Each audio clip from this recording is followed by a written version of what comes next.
As a designer, things are always coming up. It's just what happens. It's just life. Hi, I'm Libby Langdon. I'm here at the Hampton Designer Showhouse, and today we're installing the living room space I'm designing. We've got a ton of deliveries, lots of work to do. We're pulling it together in just one day. Stay tuned for interior design fun.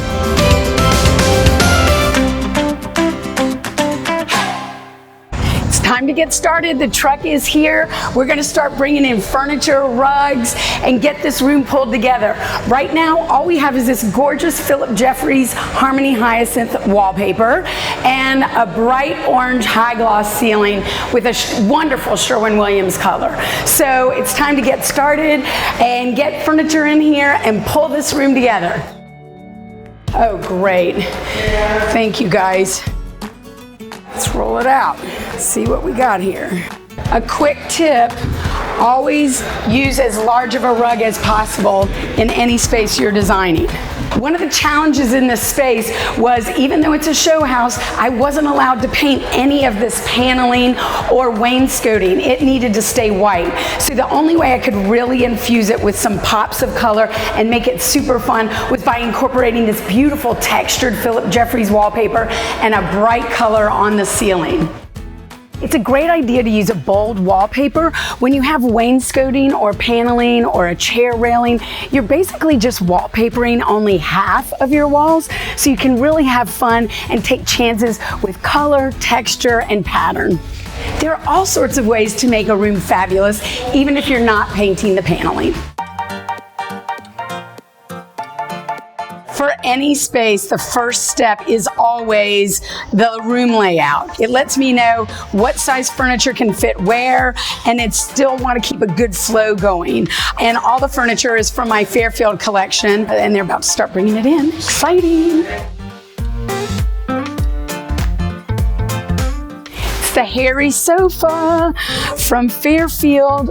Oh, there's something really special about doing a room with all my Fairfield furniture, but it's in a real house. I love this sort of slight kind of key arm, and what's amazing is it's really shown off and featured when I do a contrast welt. So good.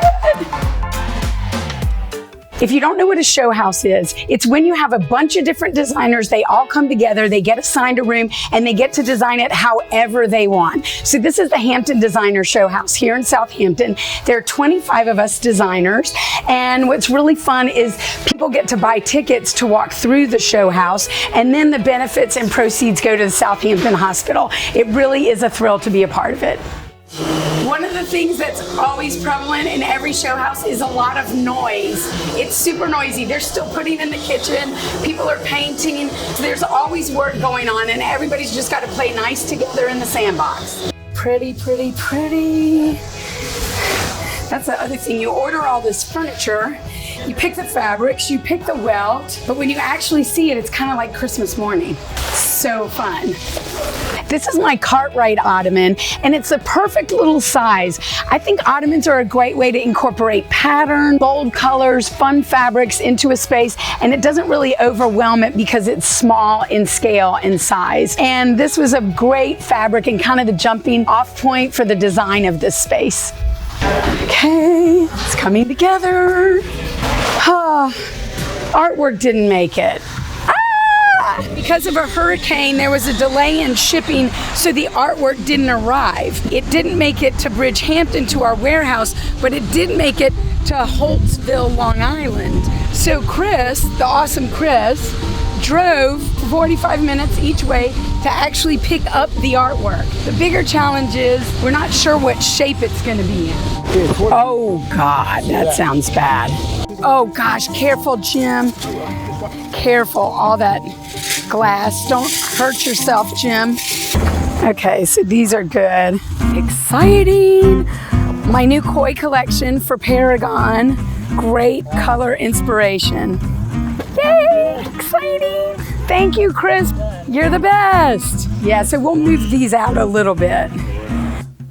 These are my Percy wing chairs, and if you're afraid to do all leather on a chair, it's going to be too cold, or all pattern on a chair, it's going to be overwhelming, a great choice is to do leather on the inside or just the outside, and pattern on just the outside or the inside. It's a great way to sort of mix it up. Visually, it's interesting. I think it just gives a great look and a really sort of luxe, amazing feel to the chair.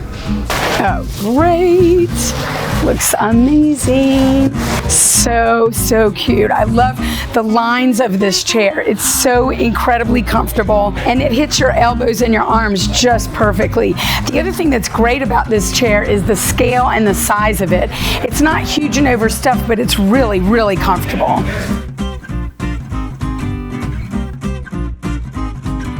When I get the furniture in, I kind of need to zhuzh it all around. I think that's everything.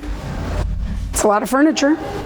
So, a little while ago, the room was starting to kind of come together, but this is what I call the ugly before the pretty. We had to pull all the furniture away from the windows so we could start getting the drapes installed. So this is kind of the hot mess we have happening right now, but it's gonna all come together. It always does. We went to go put the drapes up, and they're just a hair too long. So what I'm gonna do is just move these pins down a little bit, and that's gonna get the drape up higher. It covers the rings a little bit, but I don't mind that. So you can see I'm setting the actual support of the drapery rod wider than the actual window, so I'm still getting all that nice light. Even if your window doesn't go all the way up to the ceiling, you should hang your drapes all the way up to the ceiling, because what it does is visually it draws your eye upward and it makes your room feel more expansive. As a designer, things are always coming up. It's just what happens. It's just life. So what I tell people is that I'm a good listener first, I'm a problem solver second, and I'm an interior designer third, in that order.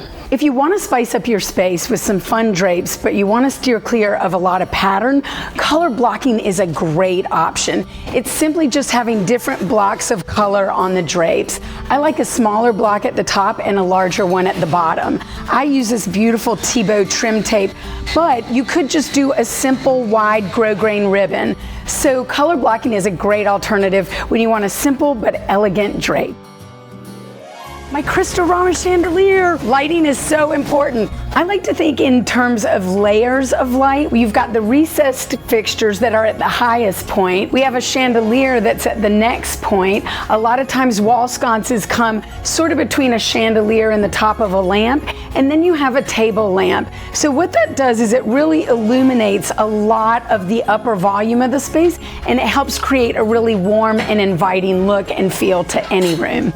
So there's so much goes into doing a show house room. It's not just the furniture, the rugs, the lighting, it's accessories, it's all these good things that we have to pack and bring and set up, even though nobody's gonna actually live in it.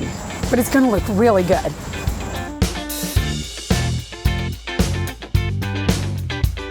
There's no doubt that the real finishing touch on any room I design is artwork. And we're at that point in the day where artwork is starting to go up. You can't believe what a difference it makes visually in a room. Even when you have this gorgeous wallpaper, you still want to have things that draw your eye upwards. This silver streamers rug from my Upton collection for Cass is the perfect rug for this room. What I loved about it is the viscose, the silver sort of shimmery movement almost mocks some of the movement in the koi photographs that I'm using. We did it. We installed the show house living room in just one day. It really came together. Some things worked out, some things were not as expected, but at the end of the day, we've got a beautiful result, a great room, and I was thrilled to participate in this year's show house. See you next time.